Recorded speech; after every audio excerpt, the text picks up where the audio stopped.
श्री गणेशाय नमः। शुक्ल पक्ष की पूर्णिमा तिथि के दिन अधिक पूर्णिमा व्रत रखा जाता है। वर्ष 2023 में शुक्ल पक्ष की पूर्णिमा तिथि 1 अगस्त को पड़ रही है। अधिक मास में आने के कारण इसे अधिक पूर्णिमा भी कहा जाएगा। हिंदू धर्म में सावन मास की पूर्णिमा विशेष महत्व रखती है। वैसे तो हर पूर्णिमा अपने जगह महत्व रखती है, लेकिन अधिक मास में ये पूर्णिमा जो पड़ती है इसका कुछ ज़्यादा ही खास महत्व होता है। इस दिन मुख्य रूप से भगवान विष्णु जी की पूजा की जाती है और सत्यनारायण बाबा का व्रत भी रखा जाता है और सुना जाता है उनकी कथा। मान्यता है कि ऐसा करने से विष्णु जी की कृपा हमेशा बनी रहती है और साथ ही यह भी माना जाता है कि पूर्णिमा के दिन विशेष तरह से स्नान, दान और पूजा पाठ करने से व्यक्ति को विशेष लाभ मिलता है और उसकी सभी मनोकामनाओं की पूर्ति होती है। प्रभुनाथ जी पूरा करते हैं।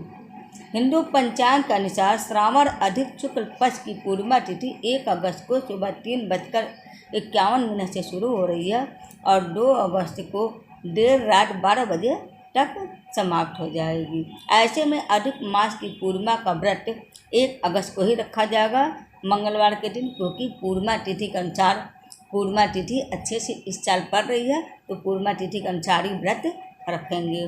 और चंद्रोदय मतलब चंद्र भगवान का भी पूजा किया जाएगा। चंद्रोदय होने पर चंद्रमा जी को अर्घ्य दिया जाएगा। पूर्णिमा तिथि के दिन आप लोग सुबह उठकर स्नान आदि से निवृत्त होकर सूरज भगवान को अर्घ्य दें और उसके बाद संकल्प करें।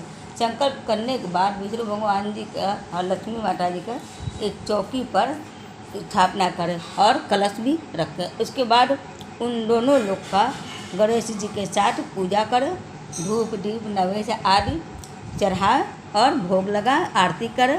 उसके बाद प्रसाद बांटें। उसके बाद शाम को फिर आप पूजा वगैरह करें। अगर सत्यनारायण बाबा का कथा सुनना है तो सत्यनारायण बाबा का कथा भी सुन लीजिए। उसमें या पंडित को बुलाइए या तो अपने खुद कर लीजिए, या तो आप घर पर ही खुद ही मोबाइल में से सत्यनारायण बाबा का कथा सुनकर आप लोग कर सकते हैं पूजा। उसके बाद से हवन कर लीजिए। अगर हवन नहीं करना है तो थोड़ा सा लोहवान जैसे उगा के उसी में तिल का आहुति दे दीजिएगा। आरती कर लीजिए, प्रसाद सबको वितरित करके उसके बाद क्षमा याचना करके वहाँ से उठ जाइए आप। उसके बाद शाम को चंद्रमा जी का अर्घ्य देकर आप लोग उसके बाद मीठा कुछ खा लीजिए और सुबह दूसरे दिन फिर नहा धोकर पूजा पाठ करके उसके बाद आप लोग पारण कर लीजिए। और पूर्णिमा तिथि का तो इसलिए इसमें दान जरूर देना चाहिए। सफ़ेद चीज़ कुछ भी आप दान जरूर कर दीजिएगा।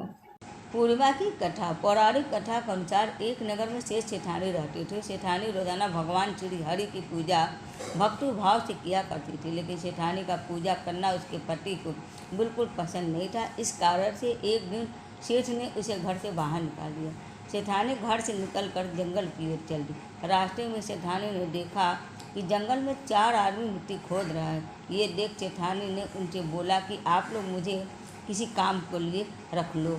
सेठानी के कहने पर उन्होंने सेठानी को नौकरी पर रख लिया, लेकिन सेठानी बहुत कोमल थी। इस वजह से इसके हाथ पर छाले पड़ गए। यह देख 4 आदमी ने सेठानी से काम छोड़ने की बात कही।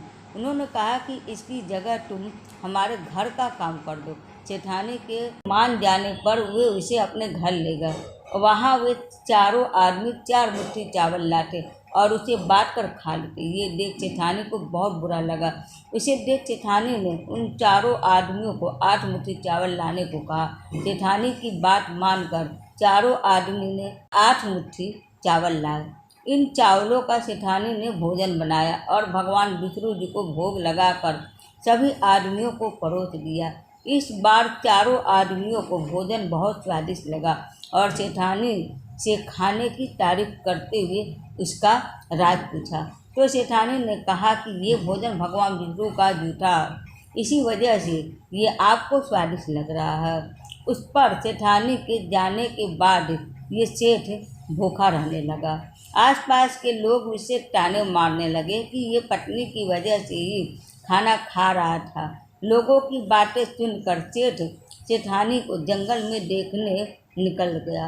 रास्ते में उसे वहीं 4 आदमी मिले जो मिट्टी खोद रहे थे। सेठ ने उन्हें कहा कि तुम मुझे काम पर रख लो। तब 4 आदमी ने उसे भी काम पर रख लिया, लेकिन सेठानी की तरह मिट्टी खोदने से सेठ के हाथों में भी छाले पड़ गए। ये देखकर उन्होंने सेठ को भी घर का काम करने की सलाह दी। सेठ भी उनकी बात को मानकर और उनके घर चल दिया। घर पहुंचकर सेठ ने सेठानी को पहचान लिया, लेकिन सेठानी घूंघट में होने के कारण सेठ को पहचान नहीं पाई। हर दिन की तरह इस बार भी सेठानी ने भगवान विष्णु को भोग लगाकर सभी को खाना परोस दिया। लेकिन जैसे ही सेठानी सेठ को खाना परोसने लगी तो भगवान विष्णु जी ने सेठानी का हाथ पकड़ लिया और कहा कि ये तुम क्या कर रही हो। सेठानी बोली, मैं कुछ नहीं कर रही, मैं तो भोजन परोस रही हूँ। चारों भाइयों ने सेठानी से कहा कि हमें भी भगवान विष्णु के दर्शन कराओ। सेठानी के अनुरोध करने पर भगवान विष्णु उन सभी के सामने प्रकट हो गए। यह देख सेठ ने सेठानी से क्षमा मांगी और उससे हाथ पकड़कर घर चलने को कहा।